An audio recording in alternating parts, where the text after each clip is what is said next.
الحمد للہ وحدہ والصلاة والسلام علی من لا نبی بعدہ عن عقبۃ بن عامر رضی اللہ تعالی عنہ ان رسول اللہ صلی اللہ علیہ وسلم اقبل الیہ رہط فبايع تسعة وامسك عن واحد فقالوا یا رسول اللہ بايعت تسعة وتركت هذا قال ان علیہ تمیمة فأدخل يده فقطعها فبايعه وقال من علق تمیمة فقد اشرک۔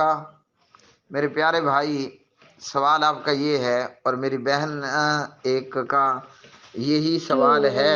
ہم سنی لوگ بھی جو شادی پہ دلہن کے بازو پہ وہ ماشاء اللہ لا حول ولا قوت کا وہ باندھ دیتے ہیں، تو وہ باندھنا کیا صحیح ہے؟ کہ آج کل شادیوں کے اندر ایک نیا ہی رواج چل نکلا ہے، اور وہ رواج یہ ہے کہ دلہا اور دلہن، کڑی اور کڑا، کڑی اور کڑے کے بازو کے اوپر ایک پٹی لگائی جاتی ہے جس پر ماشاء اللہ لکھا جاتا ہے، یا جس پر شادی مبارک لکھا جاتا ہے، یا بعض لوگ اس کے اوپر کچھ اور بھی لکھ رہے ہوتے ہیں۔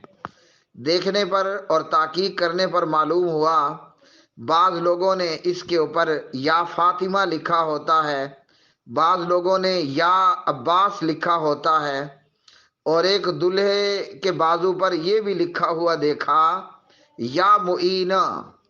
اب شاید کہ یہ معین الدین چشتی کا کہیں سلسلہ وار مرید ہوگا، اور اس نے اپنے نام کے ساتھ بھی غالباً معینی لگا رکھا ہے، اور اپنے بازو پر موجود اس سرخ پٹی کے اوپر یا معین لکھ رکھا ہے۔ آیا شریعت ہمیں اس بات کی اجازت دیتی ہے؟ نبی پاک جناب حضرت محمد الرسول اللہ صلی اللہ علیہ وسلم سے آپ کے پیارے پیارے صحابی حضرت عقبہ بن عامر رضی اللہ تعالی عنہ بیان کرتے ہیں، کہتے ہیں کہ پیارے نبی علیہ الصلوۃ والسلام کے پاس ایک جماعت آئی، چند لوگوں کا ایک گروہ آپ صلی اللہ علیہ وسلم کی خدمت میں حاضر ہوا، تو پیارے نبی صلی اللہ علیہ وسلم نے اس جماعت، اس گروہ میں سے 9 بندوں سے بیعت لے لی اور ایک سے اپنا ہاتھ روک لیا۔ تو وہ جماعت اور وہ گروہ کہنے لگے کہ یا رسول اللہ صلی اللہ علیہ وسلم، آپ نے 9 بندوں سے تو بیعت لے لی ہے مگر ایک کو چھوڑ دیا۔ تو پیارے نبی صلی اللہ علیہ وسلم نے فرمایا، اس شخص نے تمیمہ تویز لٹکا رکھا ہے۔ اس بندے نے آپ صلی اللہ علیہ وسلم کی بات سن کر اپنے تویز کو توڑ کر کے پھینک ڈالا۔ پیارے نبی علیہ الصلوۃ والسلام نے پھر اس شخص سے بھی بیعت کر لی، اور آپ نے فرمایا من اللہ کا تمیمتن فقد اشرکا، جس بندے نے تعویذ لٹکایا اس نے شرک کیا۔ یہ روایت مسند امام احمد میں 7740 نمبر پر ہے، اور اس روایت کا سٹیٹس یہ ہے کہ یہ روایت سندن صحیح روایت ہے۔ میرے محترم بھائیوں اور میری بہنوں، ہاں جی، نبی پاک علیہ الصلوۃ والسلام نے تعویذ اور تمیمے کا لٹکانا حرام بتایا۔ اسی طرح فتح المجید شرح کتاب التوحید کے اندر ایک روایت بھی یہ بھی ہے کہ جس آدمی نے کوئی چیز لٹکائی اللہ تعالیٰ اس کو صحت یاب نہ کرے، او کما قال علیہ الصلوۃ والسلام، تو وہ یہ تعویذ اور تمیمے باندھنا یہ حرام ہے۔ اب آج کل جو رواج چل نکلا کہ شادیوں کے موقع پر دلہا اور دلہن یعنی کڑی اور کڑا، اس کے بازو پر ایک رنگدار پٹی لگا دی جاتی ہے، اس پر ماشاء اللہ لکھا جائے یا سبحان اللہ لکھا جائے، یا کوئی نامراد اس کے اوپر یا معین لکھے، یا کوئی بدبخت اس کے اوپر یا علی لکھے یا عباس لکھے یا فاطمہ لکھے، یہ حرام ہے۔ اچھا، امام ضامن اس لیے باندھا جاتا ہے، اور یاد رکھیے کہ آج کل کا شادیوں کا یہ رواج، یہ رنگدار پٹی پر لکھ کر پٹی بازو پر باندھنا، یہ امام ضامن ہے۔ اور یہ رنگدار پٹی پر لکھ کر کڑی اور کوڑے کے بازو پر باندھنا یہ امام ضامن کی نقل ہے۔ اور یہاں حدیث سن لیجئے، نبی پاک علیہ الصلوۃ والسلام نے فرمایا من تشبہ بقوم فہو منہم، جو جس کی نقل کرے گا وہ انہی میں سے ہوگا۔ تو امام ضامن کون سے لوگ مانتے ہیں؟ رافضی لوگ، شیعہ لوگ اپنے بازوؤں کے اوپر امام ضامن باندھ لیتے ہیں۔ امام ضامن کا کیا مطلب ہے؟ امام ضامن کا مطلب یہ بنتا ہے ان کے نزدیک کہ ان کا 12واں امام ان کی حفاظت کرے گا۔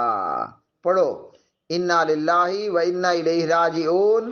12واں امام بقول رافضیت وہ غار میں چھپ کر کے بیٹھا ہے، جو خود غار میں چھپ کر کے بیٹھا ہے وہ امام ضامن باندھنے والے شخص کی حفاظت کرے گا۔ جی یہ ہے کہ جب عقل کی مت ماری جائے۔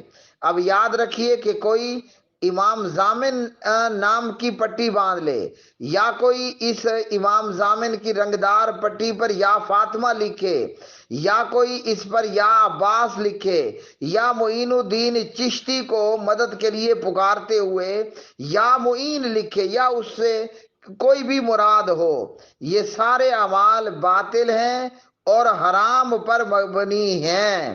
اور یاد رکھیے کہ یہ جو دعا ہے، یہ جو پکارنا ہے، یہ عبادت ہے۔ الدعاء هو العبادہ۔ ہاں جی، پکارنا، دعا یہ عبادت ہے، اور عبادت غیر اللہ کی کرنا یہ انسانیت کی تذلیل ہے، اور یہ شرک اکبر ہے۔ غیر اللہ کو پوجنا، پکارنا، مدد کے لیے بلانا، مدد کے لیے آواز لگانا، چاہے آپ کہیں بہاول حق بیڑا تک، یا آپ کہیں بری بری امام بری میری کھوٹی قسمت کر دے کھری، یا آپ رنگدار پٹی بازو پر باندھ کے اس پر لکھو یا فاطمہ، یا عباس، یا معین، یہ عمل کفر پر مبنی ہے اور یہ شرک پر مبنی ہے۔ کس پر؟ یہ عمل کفر پر مبنی ہے اور شرک پر مبنی ہے۔ اور اگر ایسا کلمہ گو اس کو یہ بتا دیا جائے، سمجھا دیا جائے کہ یہ کفر ہے اور شرک اکبر ہے، اور سمجھا لینے اور نصیحت سن لینے کے بعد وہ باز نہ آئے اور اسی طرح وہ مر گیا، تو کیا ہوگا؟ وہ ہمیشہ ہمیشہ کے لیے جہنم میں رہنے والا ہوگا، جیسا کہ امام شیخ الاسلام امام ابن تیمیہ رحمہ اللہ نے اس کی وضاحت کر دی۔ تو یہ اعمال کفر پر اور شرک پر مبنی ہیں، اور بے ایمانوں اور مشرکوں اور بد عقیدہ لوگوں کی نکالی کرنا بھی حرام ہے۔ فرمایا گیا من احبا قومن کان حشر معہم، جو جس قوم سے محبت کرے گا اس کا حشر بھی قیامت کے دن انہی کے ساتھ ہوگا۔ قبر سے اٹھے گا تو دائیں بائیں وہ رافضی لوگ موجود ہوں گے، وہ مردوں اور بتوں کی پوجا کرنے والے موجود ہوں گے۔ اس لیے اگر کوئی اپنے بازو پر امام ضامن باندھتا ہے حرام ہے، اگر کوئی اپنے بازو پر امام ضامن کی نقل کرتے ہوئے ماشاءاللہ اور شادی مبارک باندھ لیتا ہے حرام ہے، اگر کوئی اپنے بازو پر امام ضامن باندھتے ہوئے یا فاطمہ یا عباس لکھتا ہے حرام ہے، اگر کوئی اپنے بازو پر امام ضامن باندھتے ہوئے یا معین لکھتا ہے حرام ہے، کفر ہے اور شرک اکبر ہے۔ اور اگر یہ سن لینے کے بعد اور اس کو بتا دینے کے بعد یہ اپنے اس عمل سے باز نہیں آتا اور اسی پر اس کی موت ہو جاتی ہے تو ہمیشہ کے لیے جہنم کا ایندھن ہوگا۔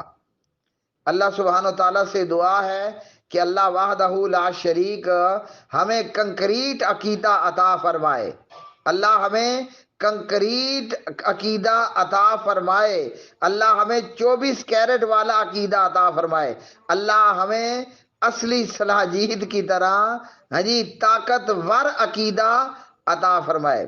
اور یہاں ایک بات یہ بھی سن لیجئے کہ ایسی محفلوں کے اندر شرکت کرنا بھی حرام ہے کہ جہاں دولہا بد عقیدہ ہے، جہاں دلہا بد عقیدہ ہے، اور اگر آپ شرکت کرتے ہو تو لازم ہے کہ بھری مجلس کے اندر یا اس کے کان میں کھسر پسر کرتے ہوئے دلہے کو اس بات پر سمجھاؤ اور آگاہ کرو آپ کا یہ عمل حرام پر مبنی ہے۔